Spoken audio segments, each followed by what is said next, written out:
আসসালামু আলাইকুম বন্ধুরা, আশা করি আপনারা সকলেই ভালো আছেন। প্রিয় বন্ধুরা, কিয়ামত নিয়ে ইন্টারনেটে অনেক প্রশ্ন খোঁজাখুঁজি করা হয়।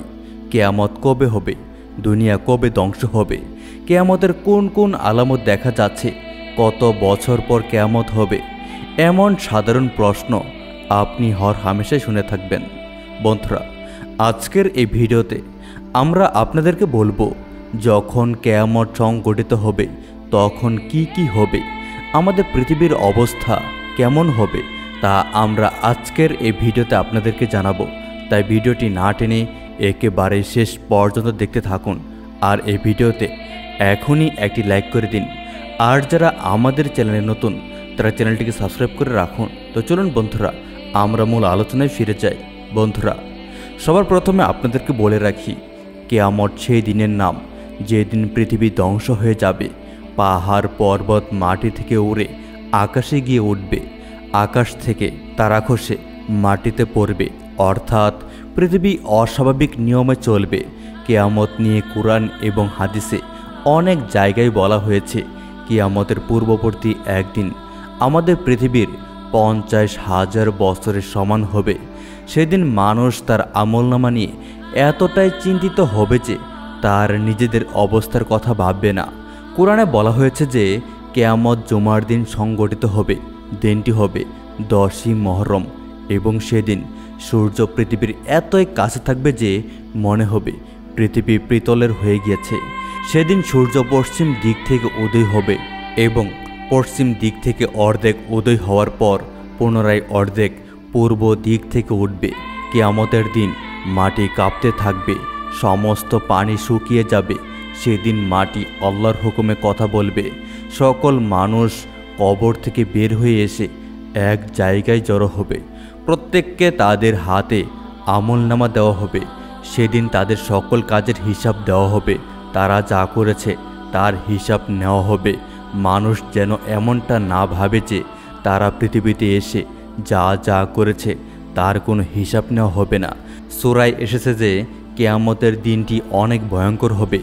মানুষ তার নিজের চিন্তায় এতটাই বিভোর হবে যে নিজের দুধ পুষ্য শিশুর কথাও মা ভুলে যাবে। মানুষ যাবতীয় চিন্তা ভুলে যাবে। সেদিন আল্লাহর গজব দেখতে পাওয়া যাবে, যার কথা ভাবলেই আমাদের গায়ের লোম খাড়া হয়ে যায়। ইসরাফিল আলাইহিসসালাম একবার যখন সিংহায় ফু দেবেন তখন পাহাড় পর্বত মাটি সব ফেটে যাবে, আকাশ ভেঙে পড়বে। তখন তার চারপাশে 8 জন ফেরেশতা থাকবে। আল্লাহর কাছে কোনো কিছুই গোপন থাকবে না। দ্বিতীয়বার ফু দিয়ে সবার দেহে রূহ দেওয়া হবে। মানুষ কবর থেকে উঠে আসতে থাকবে। যে যেমন কাজ করবে তার জন্য সেরকমই ফলাফল পাবে। সূরা ইয়াসিনে আছে, কিয়ামতের দিন মানুষের মুখ বন্ধ করে দেওয়া হবে। তারা কিছুতেই কথা বলতে পারবে না।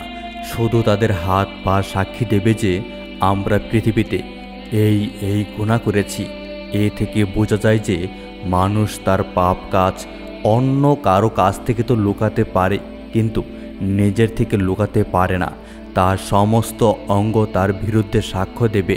সে যত মানুষের কাছ থেকেই তার পাপ লুকিয়ে থাকুক না কেন, এই সব পাপের হিসাব আল্লাহর কাছে থাকবে। বন্ধুরা, পৃথিবীতে ইমাম মাহাদি আসার 6 থেকে 7 বছর পর দাজ্জালের আগমন ঘটবে। তার বাম চোখ অন্ধ হবে, তার চুলগুলো কোঁকড়ানো হবে এবং সেটি গাধার পিঠে করে আসবে। তার কপালে কাফের লেখা থাকবে। দাজ্জালকে অনুসরণ করে হযরত ঈসা আলাইহিসসালাম পুনরায় পৃথিবীতে ফিরে আসবেন। দাজ্জালের নিঃশ্বাস এতটাই বিষাক্ত হবে যে তার নিঃশ্বাসের গন্ধ পাবে সে পানির মতো গলে যাবে। হযরত ঈসা আলাইহিসসালাম দাজ্জালকে তলোয়ারের আঘাতে হত্যা করবেন। এরপর হযরত ঈসা আলাইহিসসালাম দুনিয়াতে রাজত্ব করবেন। তখন দুনিয়াতে কেবল ইসলাম ধর্ম থাকবে। তারপর আরও 6-7 শাসক রাজত্ব করবে। এরপর দুনিয়াতে আবারও ফিতনা ফ্যাসাদ শুরু হয়ে যাবে। এরপর একবার ঈদুল আজহার নামাজের পর সবাই শুয়ে পড়বে, কিন্তু পরদিন সকালে আর আলো ফুটবে না। কেউ কোনোভাবে চারপাশ আলোকিত করতে পারবে না। হযরত মুহাম্মদ সাল্লাল্লাহু আলাইহি সাল্লাম বলেছেন, সেদিন দুনিয়ার সব লোক ক্ষুধায় কাতরাতে থাকবে। এরপর সূর্য পশ্চিম আকাশ থেকে উঠতে থাকবে আল্লাহ তওবা করার দরজা বন্ধ করে দেবেন। সূর্য মাঝ আকাশ পর্যন্ত উঠবে, তারপর আবার পশ্চিম দিকে ডুবে যাবে। এরপর দিন আবার পূর্ব দিক থেকে সূর্য উঠবে। এরপর আরাফার ময়দান থেকে ভয়ানক রকমের একটি ভূমিকম্প তৈরি হবে এবং মাটি ফেটে দাব্বাতুল আর্থ নামে একটি ভয়ানক প্রাণী উঠে আসবে। সে মানুষের মতো কথা বলবে, মহিষের মতো হবে তার মাথা, ছুরির মতো চোখ হবে, হাতির মতো কান হবে, উটের মতো পিঠ, সিংহের মতো গর্জন, বাঘের মতো রং হবে, বিড়ালের মতো শরীর হবে, ঘোড়ার মতো গলা হবে এবং তার হাতে মূসা আলাইহিসসালামের লাঠি থাকবে, আরেক হাতে সুলাইমান আলাইহিসসালামের আংটি থাকবে। এরপর সে পুরো দুনিয়ায় চমক দেবে। মুসলমানদেরকে আংটিটি দিলে তাদের মুখ উজ্জ্বল হয়ে উঠবে, বাকিদের মুখ কালো হয়ে যাবে। দুনিয়াতে দুই রঙের মানুষ হবে, ফর্সা এবং কালো। কালো ধোঁয়ায় চারদিক ঢেকে যাবে, যার কারণে আমরা আমাদের পাশে দাঁড়ানো মানুষকে দেখতে পাবো না। সেই ধোঁয়া পরিষ্কার হয়ে আকাশ পরিষ্কার হতে হতে মুসলমানের মৃত্যু হয়ে যাবে। এরপর জুমার বার আল্লাহ তাআলা হজরত ইসরাফিল আলাইহিসসালামকে আদেশ দিবেন ফুৎকার দেওয়ার জন্য। প্রথম ফুৎকারে দুনিয়া লণ্ডভণ্ড হয়ে যাবে। বন্ধুরা, মনে রাখবেন, আমরা কিয়ামতের অনেক নিদর্শন দেখতে পাব যা অনেক ভয়ঙ্কর। সেই সব নিদর্শন প্রতিনিয়ত প্রকাশ পাচ্ছে, কিন্তু মানুষ এইসব থেকে শিক্ষা নিচ্ছে না। এর জন্য আমাদের আখিরাতের দিন ভুগতে হবে। সেই দৃশ্য যদি তারা স্বপ্নে দেখে তবে তারা তা সহ্য করতে পারবে না। তাই বন্ধুরা, আমাদের উচিত হবে আমরা আমাদের আশেপাশে যে সব খারাপ কাজ চোখের সামনে দেখছি বা করছি তা থেকে বিরত থাকা, আল্লাহর পথে ফিরে আসা, যেন আখিরাতের জীবনকে আমরা সুরক্ষিত করতে পারি। কেননা এই জীবন চিরস্থায়ী নয়, চিরস্থায়ী হলো মৃত্যুর পরের জীবন। তাই আমাদের উচিত জীবনকে সুন্দর বানানোর জন্য কাজ করা। আল্লাহ তাআলা আমাদের সকলকেই গুনাহ থেকে বেঁচে থাকার তৌফিক দান করুন, আমিন। তো বন্ধুরা, এই ছিল আমাদের আজকের ভিডিওটি আপনাদের কাছে কেমন লেগেছে তা অবশ্যই কমেন্ট করে জানাবেন।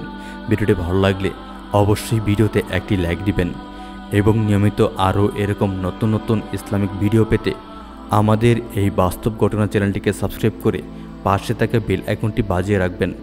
দেখা হবে আবার নতুন কোনো ভিডিওতে।